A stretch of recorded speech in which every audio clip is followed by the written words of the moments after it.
The way that you take care of your skin pre and post chemical peel will determine your results. And I'm so passionate about this. I've created a whole video talking about how you can care for your skin surrounding your actual chemical peel. The chemical peel is the treatment, obviously, and it's what stimulates change in our skin.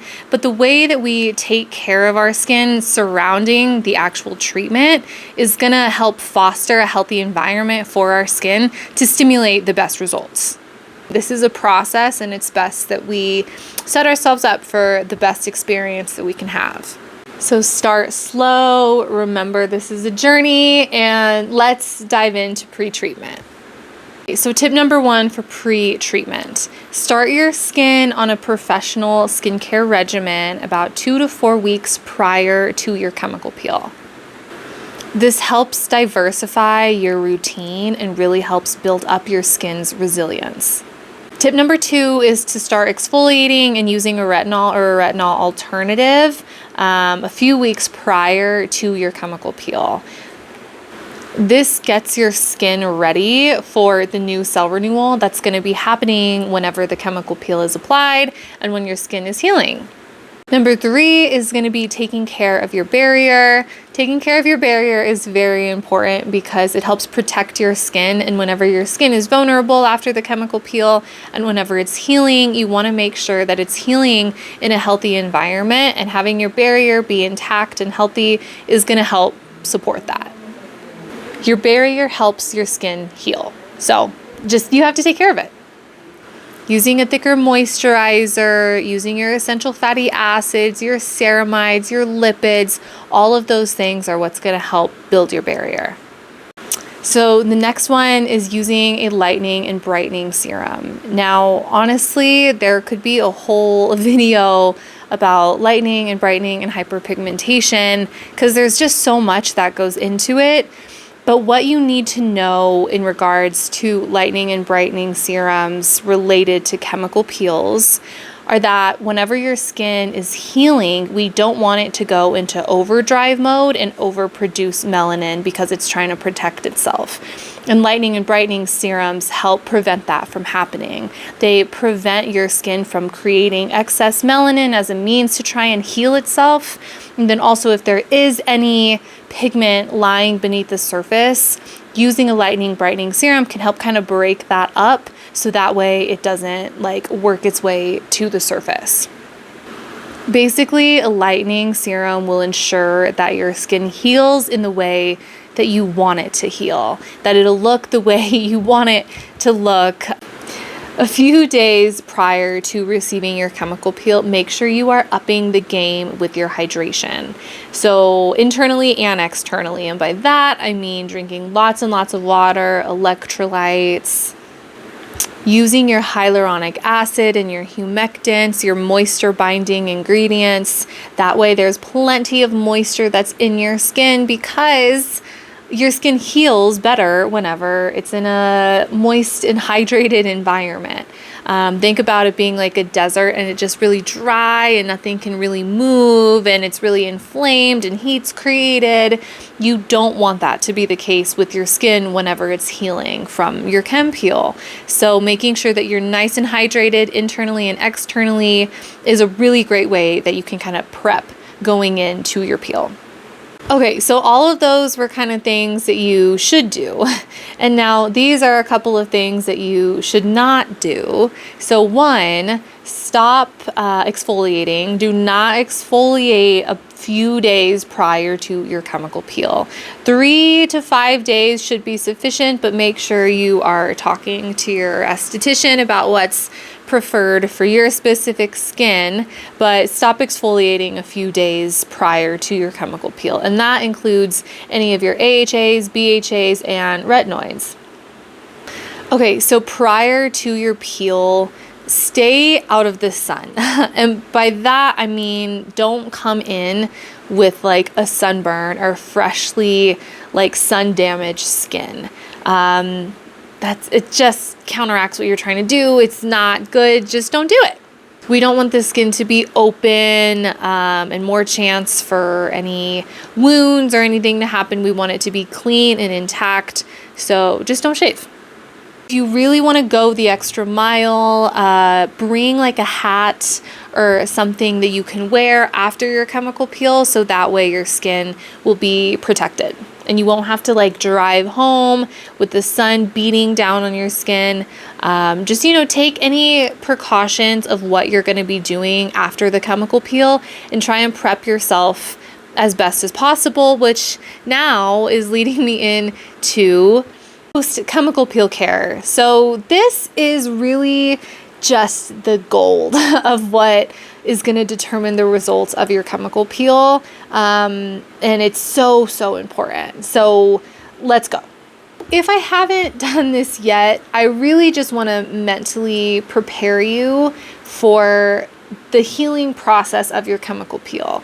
I've said it a million times, but your chemical peel is not just like a one and done and you receive your peel, you can go home and act like you never received a treatment. There really is a healing process with the chemical peels. And that's why whenever your skin is going through its healing process post-peel, that's why it's the most important, because how we take care of our skin when it's healing is really going to make a difference in our results that we get. Okay, so the day after your peel, you will probably look super fresh. You'll probably look nice and exfoliated, nice and clean, nice and shiny in a good way, nice and glowy. And that is great because we just did that initial exfoliation. Then typically a few days after is whenever you will start to get itchy, flaky. You'll notice like a tight, dry feeling. And then about like a week or so later, your skin will start to normalize and balance out again. But in this process of it feeling dry and itchy, these are some of just the best tips on how you can make sure your skin is healing properly. Just remember, cool, calm, clean, and hydrated. If you remember only one thing from this video, remember that. Clean, calm, cool, and hydrated. Depending on the strength of your chemical peel and the sensitivity of your skin, you can feel tightness, a dry feeling, kind of itchy, and that's good. Those are good things to be feeling because that means the collagen is being produced, new skin cells are being born, like the process is happening. So whenever you experience any of those things, it's a good thing. The more simple you keep your routine, the better that your skin can heal. But avoid exfoliation and your active ingredients, your active BHAs, AHAs, your enzymes, your retinoids. Avoid those for about at least 3 to 5 days, around a week. Again, depending on your skin and the peel that you received, but definitely take it easy on your actives. The way that you can know to start using your actives again is whenever the sensitivity starts to go down.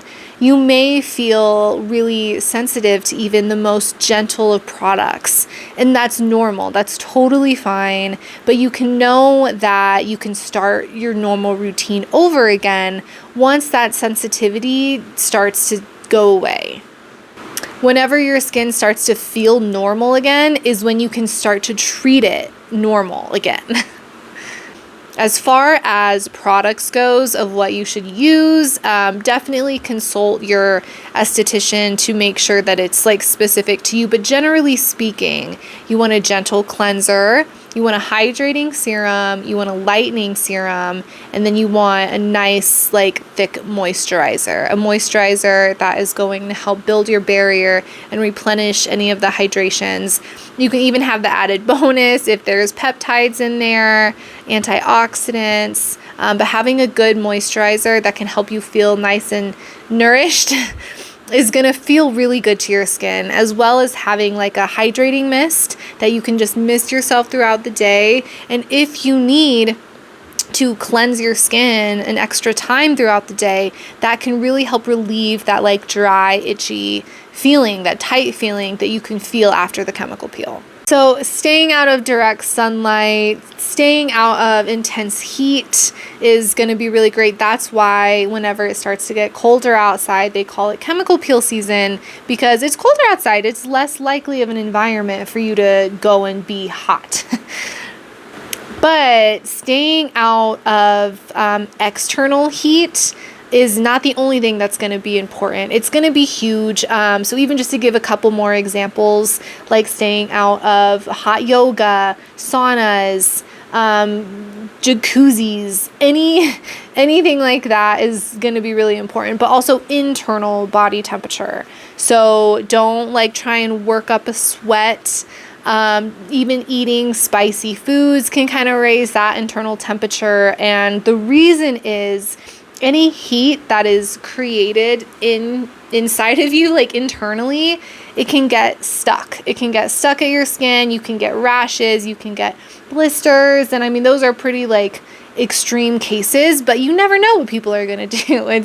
You want to be super, super safe. So avoiding internal and external heat is going to be huge. And if you're not sure if something falls under that category, reach out to your esthetician. Always ask questions. Don't be afraid to ask questions, because you would rather like get an answer and know than have a bad reaction.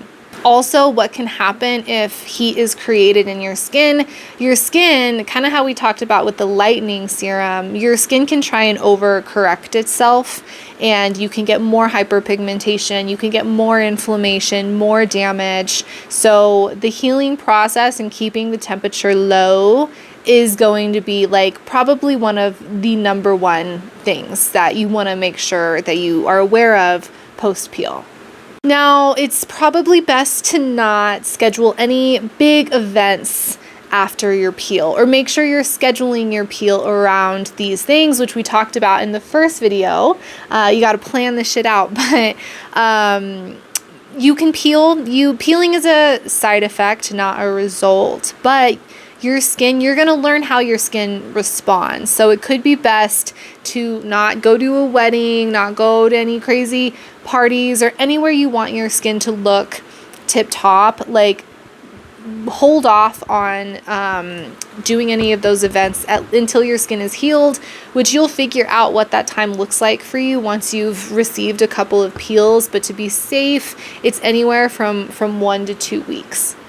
Whenever you are like touching your face, which don't touch your face whenever it's healing, do not pick your skin. If you notice any skin coming around, do not pull it. You can scar yourself really bad. Don't do it. But whenever you are cleansing your face, whenever you're touching your face in that aspect and applying your products, be gentle. Don't like use a lot of pressure. Don't like use really like heating fast movements on your skin. I always like to be very, very gentle and use slow, calming, relaxing movements. It's just gonna feel better. One of my favorite things, I don't know why I love it so much, but take before and after pictures. I mean, you can see the results that way, which is really exciting to look at, after you've gone through your series. But whenever you're peeling and whenever you are going through your healing process, learn to have a good time with it. Learn to have fun with it. You may peel, you may not peel. Again, peeling is a side effect, not a result. But if you do peel, don't be scared to tell people like, hey, I just got a chemical peel. They may be like, what's wrong with your face? What is going on? Tell them you're receiving a chemical peel and to take a look at you in like a week. Like, you look really good. So take before and after pictures, learn to enjoy the process. That'll make a world of difference. But if you need to, you can take a Benadryl. Now, with this being said, you want to understand why you're taking the Benadryl in the first place. So is it because you're creating too much internal heat? Is it because you're out in the external heat? You want to figure out why you are taking the Benadryl in the first place. But if worse comes to worse, you can always take a Benadryl to help with the comfort level if it gets too bad. I've never had to do that. I've never had clients have to do that, but just know it's an option. Keep in touch with your SD. We love to hear it. We love to hear how you're healing, what you're experiencing. Again, take pictures, send them. Don't be afraid to reach out with any questions. Having that open communication is going to be so, so important. And your SD is on this journey with you. Let them be on the journey with you.